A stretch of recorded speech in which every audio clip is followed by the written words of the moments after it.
Mesdames, Messieurs, peuple congolais, être citoyen, c'est être informé. Et pourquoi? Parce que l'ignorance est la pire des souffrances. Le savoir et la connaissance libèrent. Ceci dit, je vous informe que être citoyen, c'est aussi agir. Et pourquoi? Parce que seule la lutte libère. Je vous informe que nous, Congolais, individuellement et collectivement, tant au niveau civil, politique et militaire, nous sommes pris en otage par le dictateur Denis Sassou Nguesso, sous ordre de la France-Afrique. Et pourquoi? Parce que nous, individuellement et collectivement, tant au niveau civil, politique et militaire, nous avons renoncé à nos libertés et dignités, à nos droits et devoirs de peuple. Et c'est les raisons pour lesquelles nous sommes dans ces conditions-là, qui sont déjà injustes, insupportables et intolérables pour tout peuple. Et qu'est-ce que ça peut faire? Puisque nous ne sommes pas capables de s'entendre ensemble pour dégager le preneur d'otages qui s'appelle Denis Sassou Nguesso. Lui-même est pris en otage. D'abord, à cause de son passif. Deux, à cause de sa personnalité profonde, qui est cynique. Trois, à cause de la nature de son régime tyrannique, qui est déjà liberticide, antidémocratique, antisocial, immoral, dissolu, criminogène et confiscatoire. D'ailleurs, de notre bien commun. Et pour combien de temps encore? Mesdames, Messieurs, peuple congolais, je vous informe que seule la lutte libère. Et pour info, Denis Sassou Nguesso est pris dans son propre piège. Il est dans la nasse. C'est comme un oiseau qu'on est en train de le déplumer et qu'au moment qu'il cherchera à voler, il sera complètement perdu et arrêté. Sa chute est inévitable. Et pour amortir ce choc inévitable, le dictateur Denis Sassou Nguesso joue à la diversion, à l'achat de conscience de quelques mutilés d'esprit. Ces mutilés d'esprit, on les retrouve partout, sur l'ensemble du territoire national, sur l'ensemble des tribus congolaises, sur l'ensemble des groupes ethniques du Congo. Nous sommes dans le discours de la servitude volontaire de Etienne Labossi au XVIe siècle, que le pouvoir de Sassou Nguesso repose à cause de notre coopération passive ou active à la tyrannie. Sans notre coopération passive, le dictateur n'est rien. Donc son pouvoir tient parce que nous l'avons laissé ce pouvoir. La souveraineté n'est plus du côté du peuple, mais du côté de Denis Sassou Nguesso et de ses donneurs d'ordre. Et pourquoi? Parce que nous avons tout renoncé. Vous savez que chez les peuples libres, il arrive une situation d'injustice ou d'oppression. Ils s'indignent d'abord, puis se structurent, s'organisent et agissent collectivement. Mais or, nous, à l'intérieur de ce peuple-là, de ce pays-là, de cet écosystème qu'on appelle Congo, nous sommes en train de nous embrouiller à l'intérieur. En cherchant des boucs émissaires, en cherchant des amalgames, des polémiques, des négationnistes, la repentance des mémoires, l'irresponsabilité individuelle et collective, tant civile, politique et militaire. Et qu'est-ce que ça peut faire? Puisque nous ne sommes pas capables pour l'instant de faire partie de Sassou Nguesso. Ce qui devrait se faire. Nous sommes là pour motiver les uns et les autres à combattre l'oppression et l'injustice. Ne cherchons plus les boucs émissaires, les responsabilités par association. Non. vous devez zapper ça et être individu. L'individu défend d'abord sa liberté et sa dignité, et celle des autres aussi. Puis, l'individu devient citoyen, c'est-à-dire qu'il a des droits et devoirs de combattre l'injustice ou l'oppression au service de l'intérêt général. Et l'ensemble des individus et des citoyens font ce qu'on appelle le peuple. Le peuple congolais doit agir. Et nous savions les conditions dans lesquelles nous nous sommes retrouvés là, dans ce piège, et qui est tendu par l'éducateur et lui-même aussi dans son propre piège, parce qu'il a peur des lendemains, il a peur d'être traité dans les conditions prévues par l'expression de la volonté générale, c'est-à-dire au moment où tout le monde va se regrouper ensemble, on dit non, c'est fini, Sassou Nguesso, c'est terminé. Il doit partir d'ici peu. Et nous le savions d'ailleurs, mesdames, messieurs, peuple congolais. Denis Sassou Nguesso a des gros soucis. Oui, le premier gros souci, c'est avec les Américains. Vous savez que Sassou Nguesso est recherché par le FBI. C'est un fugitif. Il ne peut plus mettre les pieds en Occident comme ça. Surtout l'Occident nord-américain. Et n'oublions pas l'Europe occidentale, où il y a aussi ses problèmes. Il peut encore peut-être mettre pied qu'en France. Bien entendu, c'est un chef d'État fantôme, devient clandestin. Donc l'image de tout un pays est souillée à cause d'un individu qui s'appelle Denis Sassou Nguesso. C'est de la haute trahison. Eh bien oui, c'est mutilé d'esprit, joue au collabo, à leur risque et péril, à la chute ou au moment de la chute inévitable du dictateur Denis Sassou Nguesso. Mesdames, Messieurs, peuple congolais. Denis Sassou Nguesso a des gros problèmes. D'abord avec le FMI, qui va certainement se retirer des accords signés avec son gouvernement au mois de juillet dernier, parce qu'il n'a pas pu appliquer au moins une des 48 mesures. Donc Sassou n'aura pas l'argent. La situation socio-économique et humanitaire va devenir catastrophique. Donc Sassou Nguesso s'inquiète. Et n'oublions pas ces fonctionnaires qui ne pourra plus payer. N'oublions pas pour sa sécurité, ces réseaux de lobbying, il faut de l'argent. Mais Sassou aura de moins en moins de l'argent. Donc il a mis ses priorités sur cette diversion qu'on appelle les dialogues interminables qui rentrent dans les mécanismes de la conservation de sa tyrannie. Il joue à la diversion des présidentielles de 2021, oubliant ainsi le président élu Jean-Marie Michel Mokoko. Donc d'ici peu, la bombe à retardement pourra certainement s'exploser. Je vous ai dit que nous sommes dans un volcan dormant. Il nous manque les détonateurs. La situation est favorable. Donc Sassou Nguesso, avec ses captifs, ses collabos, ses indigènes, ses sujets, ses esclaves, joue à la diversion. C'est leur affaire, ce n'est pas notre affaire. Nous le savions très bien que la situation économique du Congo va être difficile pour le dictateur et pour le peuple aussi. Mais le réveil sera amer, douloureux et même brutal pour les uns et les autres. C'est-à-dire du côté du régime et qui va savoir que toute chose a un début et une fin. Que tout pouvoir n'est pas éternel. Mais du côté du peuple, nous allons vivre des situations difficiles parce que on l'a laissé faire. Denis Sassou Nguesso briser des millions de vies, fracasser tout un pays.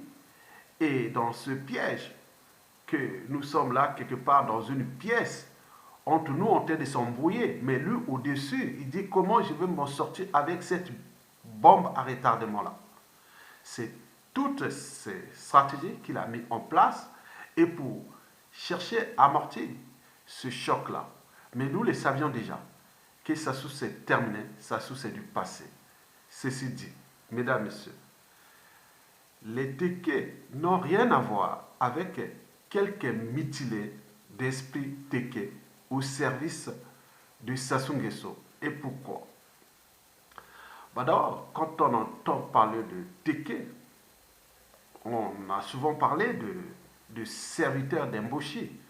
D'ailleurs, l'adjoint de Brazza, Edmond Ponel, à la fin du 19e siècle, parlait déjà de ces rapports ou des relations entre Mboshi et Téké. Et que les Téké ne faisaient pas confiance aux Mboshi, historiquement. Parce qu'ils ne connaissent pas les notions les plus insignifiantes de l'honnêteté, de l'intérêt général et de plein de choses comme ça. Donc, tous les Téké ne sont pas des esclaves de Mboshi, historiquement et aujourd'hui. Même si beaucoup d'entre nous, beaucoup d'entre vous, ont dit que bon, depuis Kinganga, Diawara, Marien Ngouabi, Sassou Nguesso a toujours utilisé les Téké pour ses coups bas, ses coups tordus contre ce peuple, le peuple congolais. On a dit que depuis le coup d'État sanglant qui a occasionné plus de 400 000 morts, le coup d'État de 1997, il y avait toujours des Téké et qui étaient là au service d'Emboshi.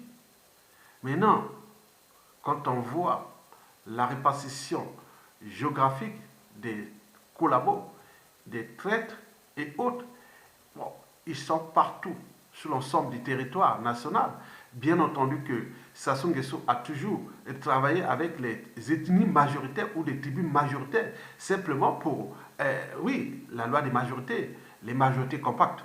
Et donc, et pour ce problème-là, les collabos, les traîtres et autres des Sassou, on les retrouve partout, du nord au sud, de l'est à l'ouest. Donc le problème n'est pas Téké. Mesdames, Messieurs, peuple congolais, sortez de la responsabilité par association. Parce que la responsabilité par association égale émotion au-dessus de la raison. La raison de douter. Si je doute, donc je pense. Si je pense, donc je suis. Le cogito, René Descartes. C'est dans la raison qu'on réfléchit, on se situe, on s'organise et on agit. C'est dans la raison qu'on peut juger objectivement, en gardant toujours sa conscience au-dessus des émotions, au-dessus de l'appartenance. Chez nous, l'appartenance est tribale, puis ethnique. Eh bien oui. Donc, la responsabilité par association ne devrait plus être au-dessus de la raison, au-dessus du droit et de l'intérêt général. C'est l'objet de ma thèse d'anthropologie politique, sociale et culturelle à l'échelle congolaise. Mesdames, Messieurs, peuple congolais.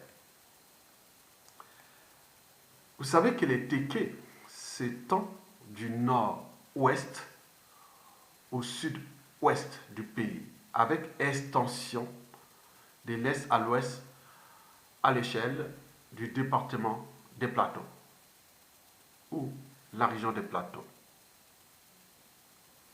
Et je vous informe que les Téké comptent au moins une quinzaine de tribus. Donc les Téké font partie d'un groupe ethnique congolais. Et je vais vous en citer déjà les tribus Téké qui font partie de ces groupes ethniques et je citerai aussi les d'autres groupes ethniques du Congo regroupés au sein de la nation. Et dans chaque groupe ethnique, vous aurez les tribus qui sont associées. En réalité, nous en avons au moins 55 tribus. Commençons d'abord par les Téké. Les Téké, c'est un groupe ethnique. Et dans ce groupe ethnique qu'on appelle les Téké, ce que je vais vous décrire ici, les Téké, bon, on va commencer par la cuvette ouest. La cuvette ouest, vous avez autour depuis Etumbi jusqu'à Evo, en arrivant à Kélé et compagnie, vous avez ce qu'on appelle les Mbamba et les Mbeti. Puis les Teke Alima autour de Koyo et les Bangangolo de Gamoma. Les Zikou entre les Bangangolo et les Bakukuya.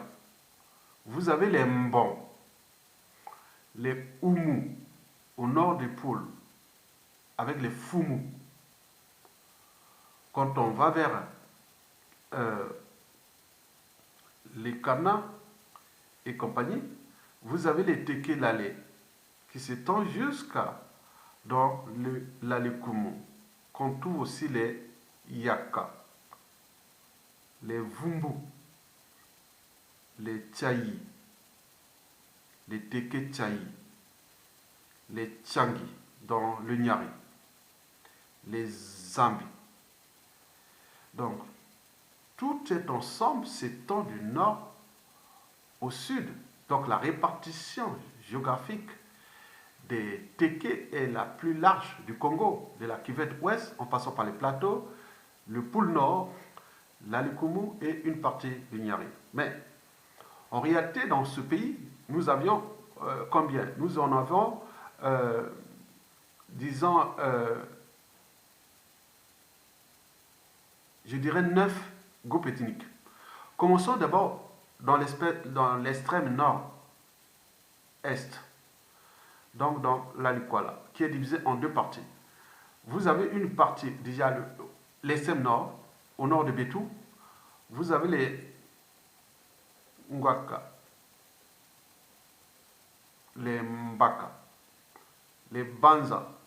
On arrive au Monzombo de Betou.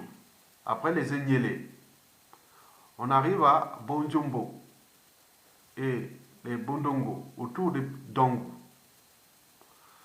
Puis les Bomitaba de Pena et les Bonjo de Fondo. Quand on va de la Likwala ouest, donc avec une partie de la Sangha, vous avez au nord-ouest la frontière entre le Cameroun, la Centrafrique et le Cameroun.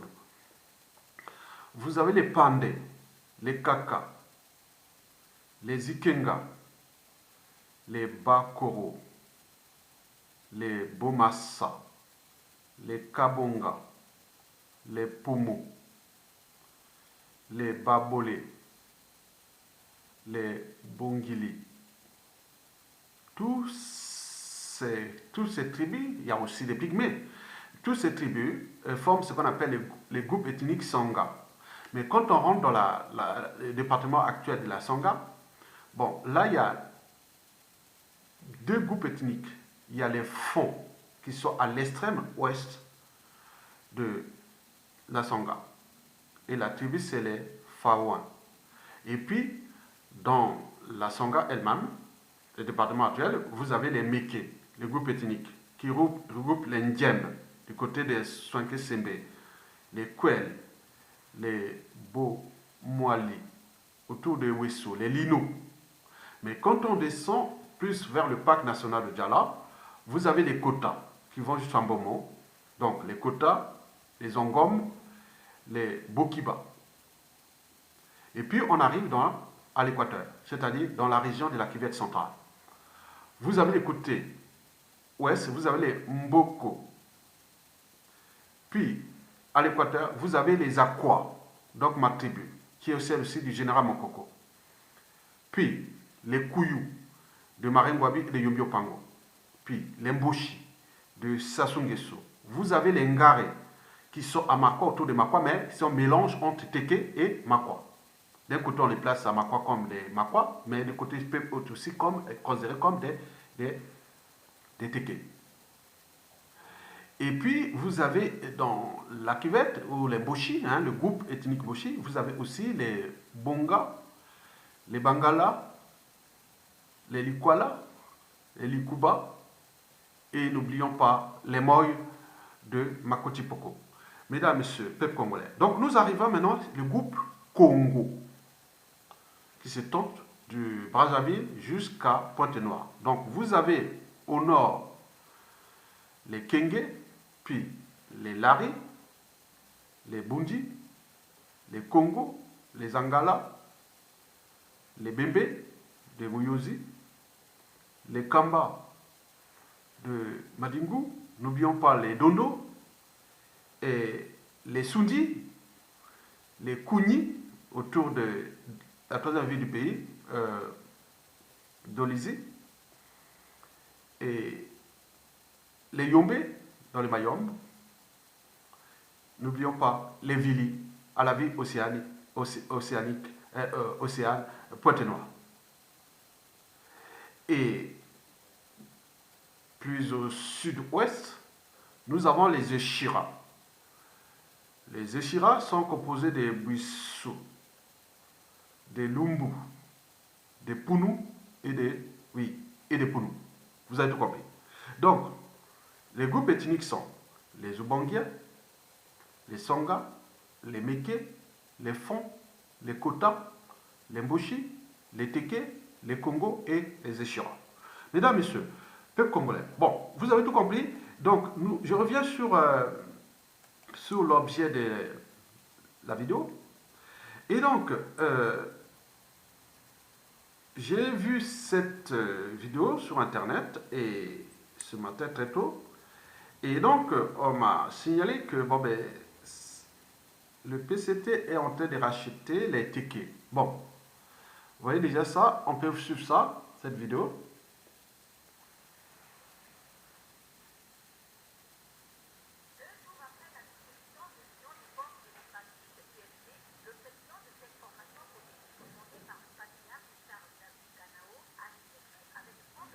Attendez, je vais mettre un peu le volume, sinon peut-être que je plie plus loin.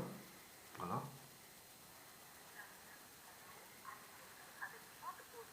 Il n'y a pas assez de volume.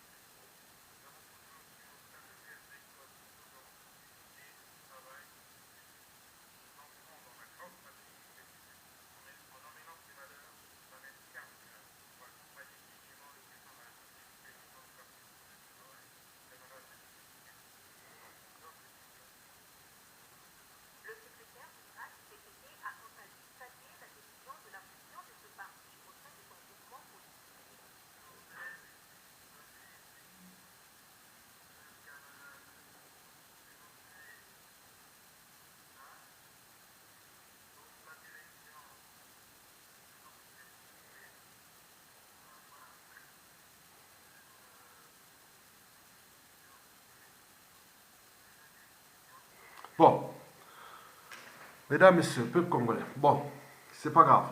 Donc, moi, je vous informe que, bon, pour certains, ont trouvé ça triste, pour les Téké, qui manquent de personnalité. Bon, et qui s'est fait, plus rien à, comment on appelle, plus rien à parler. Ngo Nimba entraîne les partisans de l'UFD, du patriarche Charles Ganao, au PCT, au Parti Congolais du Travail.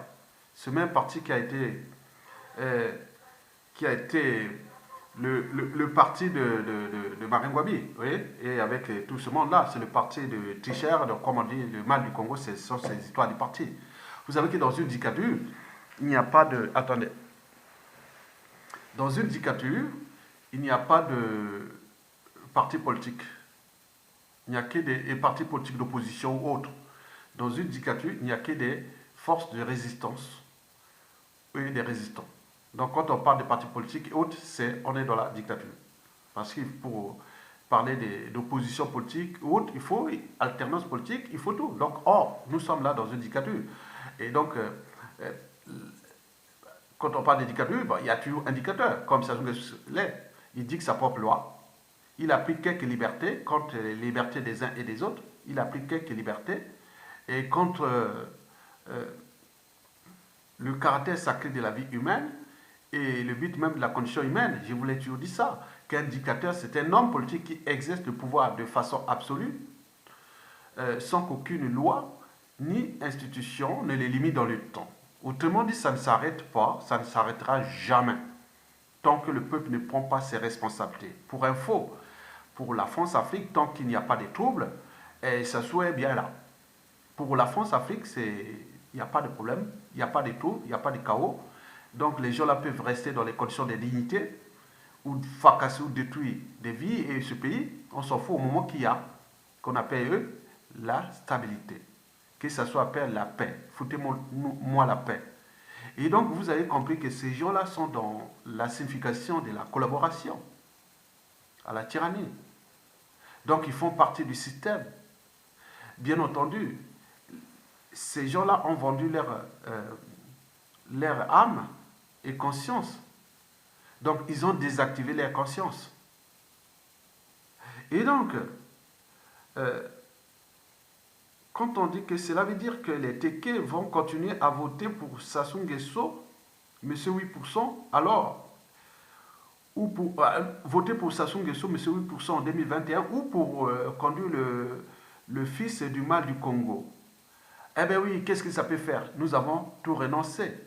Et je vous ai rappelé que tous les indicateurs macroéconomiques sont au rouge. Parmi ces indicateurs, la balance commerciale, on ne crée pas de richesses, on vit qu'avec le pétrole, il n'y a plus rien, tout est gazier et autres. Et l'investissement est dans la merde. Et donc tout va s'effondrer, les infrastructures de merde et tout compagnie, vous allez devenir dans les conditions d'indignité comme des rats. Et n'oublions pas le troisième indicateur, le pouvoir d'achat. Et là, il n'y a plus rien, puisqu'il y aura, chacun ne pourra plus payer les fonctionnaires et autres. Mais sa priorité, c'est d'abord sa sécurité et aussi nourrir les collabos ou ses serviteurs opposants, dissidents et autres pour fracasser ce pays ensemble. Et donc, comme on dit, toute chose a un début et une fin, que ce n'est pas éternel, que ces jours sont comptés.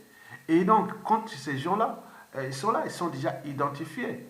Il n'y a rien à faire. Il ne faut pas s'associer à eux. Il ne faut pas s'associer à eux. Dire non, mais comme si, bon, ben, il est téqué, par association, tous les téqués sont avec eux, quoi. Ils ont oublié que pensent les victimes de Sassou Nguesso, c'est les Bakuya, comme en parlant déjà du colonel Tchourou. Et ceux de Kombi Salissa et autres. Pourquoi vous voulez toujours associer par appartenance le fait qu'un Téké ou des Tékés acceptent d'être avec Sassou et cela signifie que tous les Tékés sont avec Sassou? C'est pas vrai. C'est comme chez nous dans la Kivette. Tous les Mboshi ne sont pas avec Sassou Nguesso. Que ce soit les Mboshi de sa tribu, que ce soit les Kouyou de Maringwabi, que ce soit les Makwa de moi et la tribu aussi de Mokoko. Vous imaginez que tout le monde à Makwa est pour Firma Yessa. Même si aujourd'hui il a divisé les familles, vous avez vu Jean Ngwabi parler de cette situation qui est catastrophique à l'échelle de la tribu.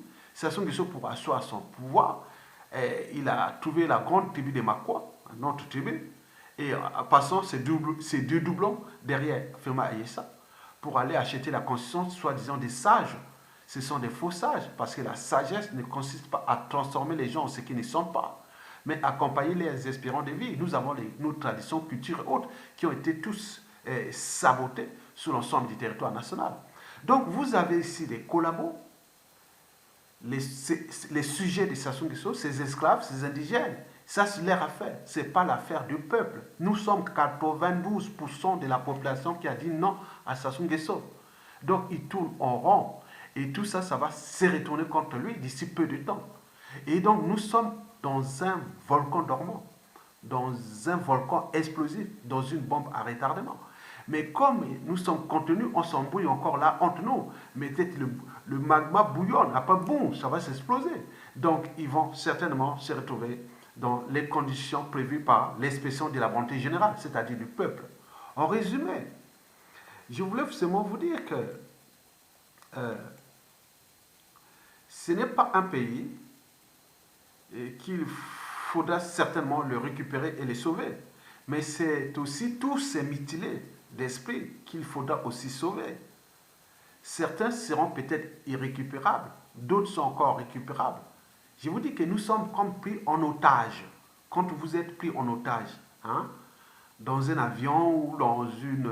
oui, mais parfois, il y a les syndromes de Stockholm, donc il y a des gens qui luttent. Donc nous sommes là dans cette situation d'un preneur d'otages, Sassou Nguesso.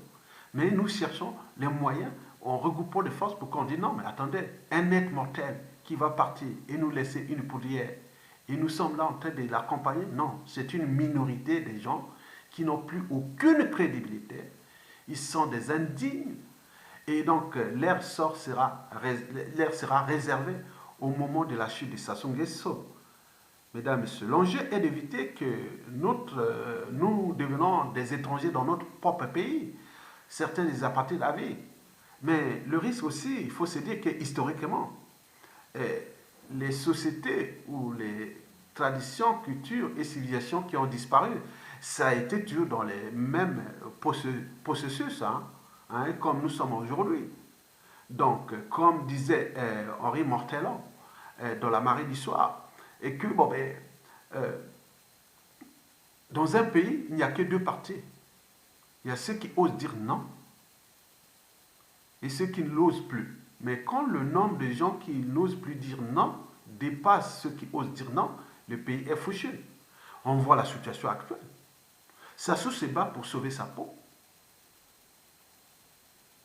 Parce qu'il tourne, cherche les pays pour aller se réfugier. Il a déjà pris les bases arrières, là, pour aller se réfugier.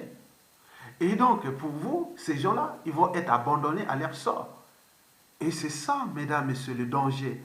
D'abord, le risque de notre pays qui devient une poudrière. Il est déjà une poudrière.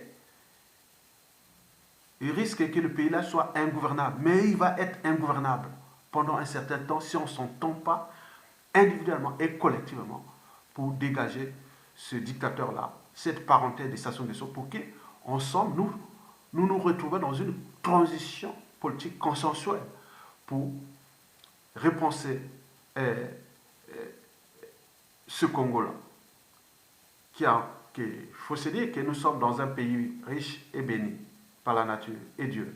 Donc c'est à nous de se battre ensemble et les récupérer. Mais eux, ils sont dans l'irresponsabilité, ils ont la peur des lendemains, donc ils s'associent à eux. Bien sûr que ce sont ces captifs de Sassou, ils ne cherchent pas à s'affranchir de la tyrannie, comme au temps de l'esclavage ou de la colonisation. Nous sommes là dans cette situation d'esclavage et de la colonisation. Et donc, si on ne se bat pas, l'esclave affranchi, affranchissez-vous. Déjà, pour s'affranchir, c'est au niveau mental, de vos mentalités, habitudes et comportements.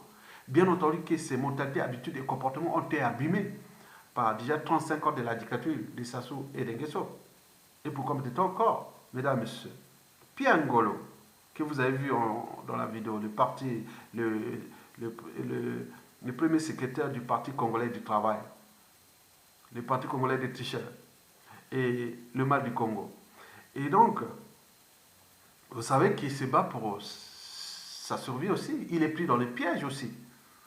Bon, il a ses enfants qui font des études dans les bonnes écoles sur le dos des finances publiques et que les enfants congolais n'en bénéficient pas. Donc nous sommes là au cœur des conflits d'intérêts, des privilèges et autres, mais pour combien de temps encore?